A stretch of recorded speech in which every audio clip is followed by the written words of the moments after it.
Takže čau vás lidi, já jsem Dominik a dneska je to další video z GTA 5.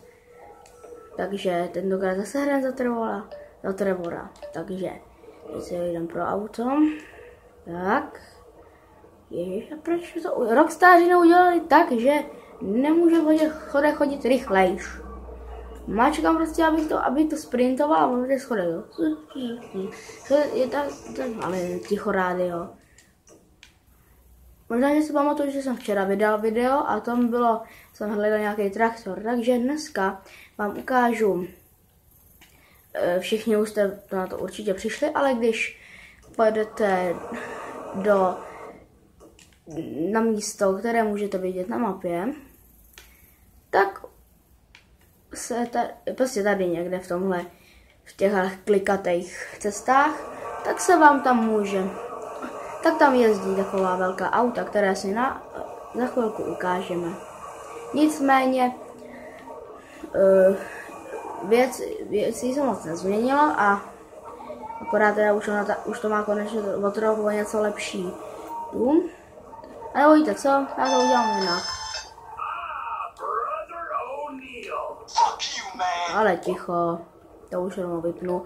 A nebo já si zavolám taxíka, tím to bude nejrychlejš.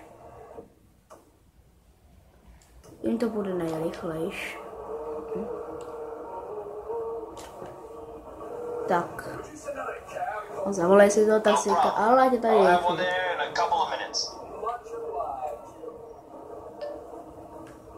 Tak, počkáme.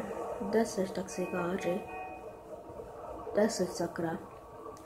Ať přijede, ale jako sem, ne na druhou stranu.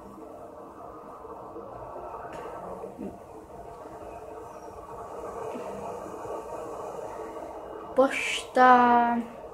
Blokuju provoz. Ježíš, jak dlouho to bude trvat, než ten taxík nějaký přijede.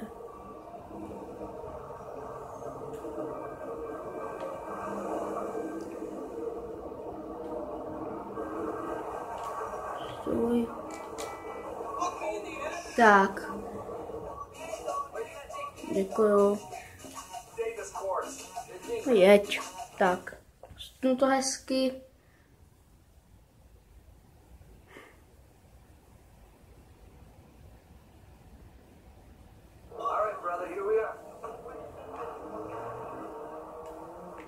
No to se vylez na perfektním místě. A vidíte, a toto je ono. I když se mi asi zdá, když vám zdá, jak do toho naleze. A i když nevím, proč Rockstáři udělají tak obrovský schod na to. Ale asi to udělali na schvál.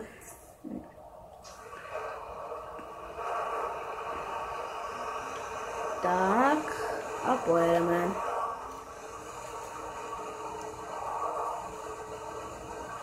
A tohle je docela dobrý auto, až na to, že se to na kopcích rozbíjí. Nebo že když na to najedete na auto, když najedete, tak se tak bouchne a tím pádem bouchne i tohle auto. Ježišmarja. A jinak v pohodě to přejede takový ty betonové panely, co jsou u dálnice. Se mi zdá, nebo to je normální cesta, ona ní jede traktor. Ne, to je dálnice, ona ní jede traktor. Já myslím, že na dálnici traktor nemůže. Tak, přehopsáme to tady, ježišmarja.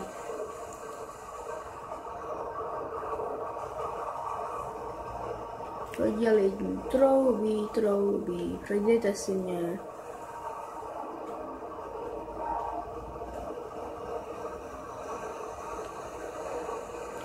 Tak, a vezmu si něco jiného, to je strašný, to je hrozně pomalý. Tak, vylez z té kabiny řídícího centra. Jdi z toho řídícího centra mraňavýho. Tak, a to si vezmem. Ale motorku si vezmu. Ta nevypadá tak strašně. Tak, krásně to letělo. Aha. No tak on asi pěšky půjde po dálnici, tomu jsou pěkné věci. Bum bum. Tady to sporážím. Tady. Tady byl ten traktor. A dneska si uděláme takový test, jestli tahle motorka nebo vezmu si nějaký auto a jestli vyjede na mou čiliát. Vezmu si, já nevím, třeba nějaký auto prostě, třeba já nevím jaký, třeba tady toho Jeepa. No, stůj. Sakra, jsem zastavil blbě. Ale ještě, že ta motorka je rychlá a... Sakra, jeď. Tak. Ale neukazuje mi fakt, že ženská blbá. Tak, teď si dostala do držky hezky. Za tohle otočím to, i když tenhle kanís není postavěný. Rychle musíme tam ta krása. Tak. 4 míle, no tak dobře. I když já pochybuju, že ježiš, blbá hudba, běžte mi někam.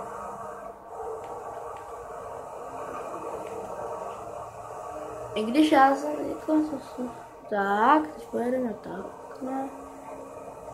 Rockstaři tady ale udělali spoustu chyb. Jako ne, každá hra není bez chyby, i když Rockstaři teda vyrábí skoro nejkvalitnější, ale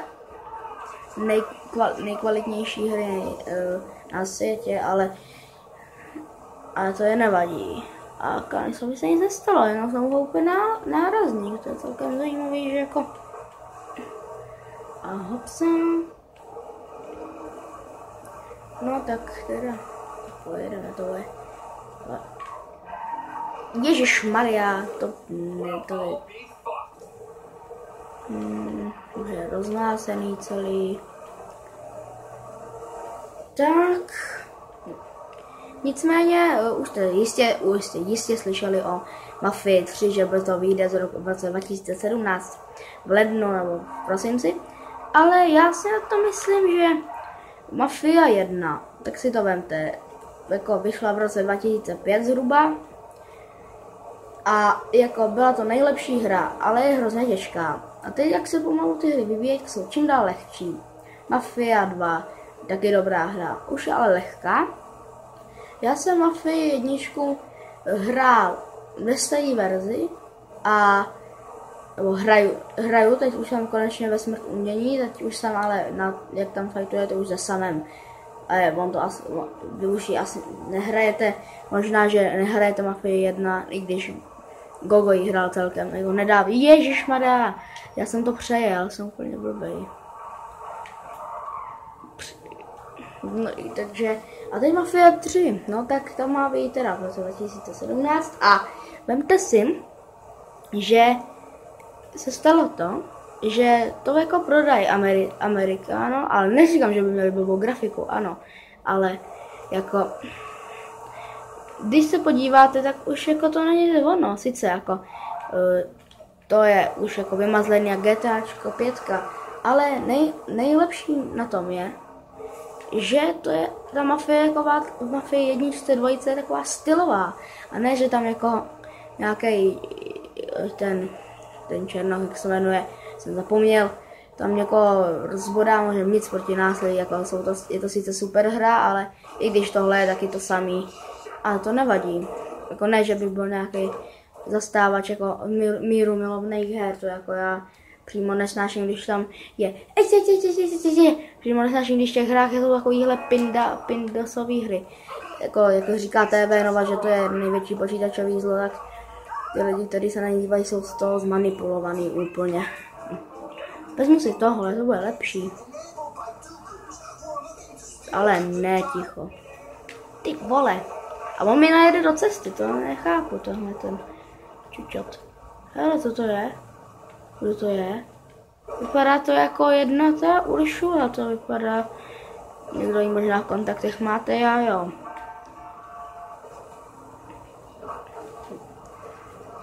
Ještě 2 míle.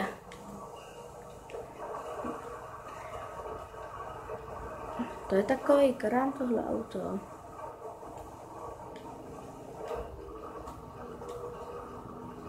počkat.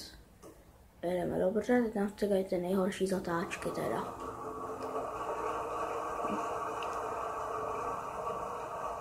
Teď nás čekají nejhorší zatáčky. To je takový krám tohle auto teda. A když jsem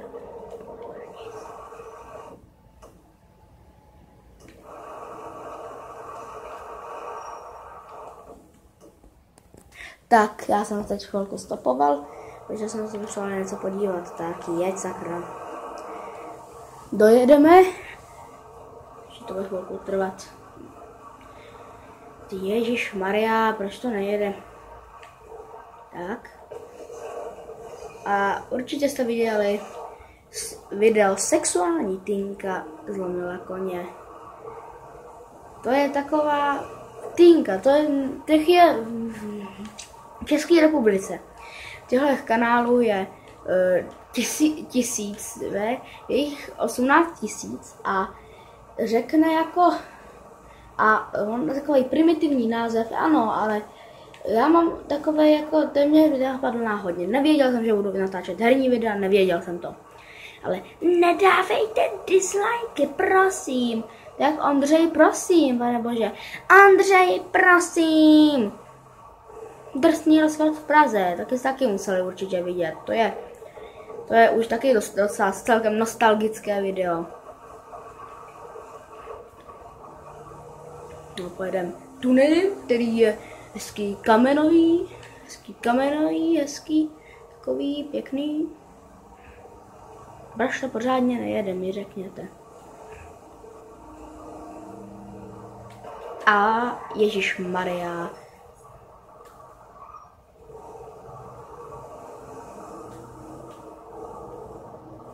Ale jede jak Dacia Duster, pane bože. Super cena, ale pomalý jak Benzova patentovaná tříkolka. No teď se podíváme, co to je za offroadový auto. Tady tohleto napodobenina. Tady to, ty dodávky od Volkswagenu si nemůžu vzpomenout. Ježiš, ty vole. Tady naštěstí je menší kobec, tady se to aspoň rozjede. No to je teda krám, se zastaví v kopci, ty. On se podle mě zastaví v kopci. Tak, jeď, sakra. No jeď. Asi nepojede. Asi nahoru nedostanu. Je to sice hezký, že to není možné, to nechápu. Ježišmarja. Nedávejte dislikey, teda jako co to? Teď to by mělo jako, tak asi když ty videa jsou o hovnech, samý hovno tam je, tak kdo by jí dával lajky, tyhle. A ještě si ho tam dává sama, jako já jsem se na to video díval, to je tak trapný, holčičko. Ježiš, to nejede, to je krámno, to mě poser na holí záda. Brzdí aspoň. A brzdy to nemá kvalitní. Sračka blbá. Se jdu odpálit. A to seru. No, sračka. No, tak. To by pro tohle video asi bylo všechno a já to ukončím. Takže čau lidi.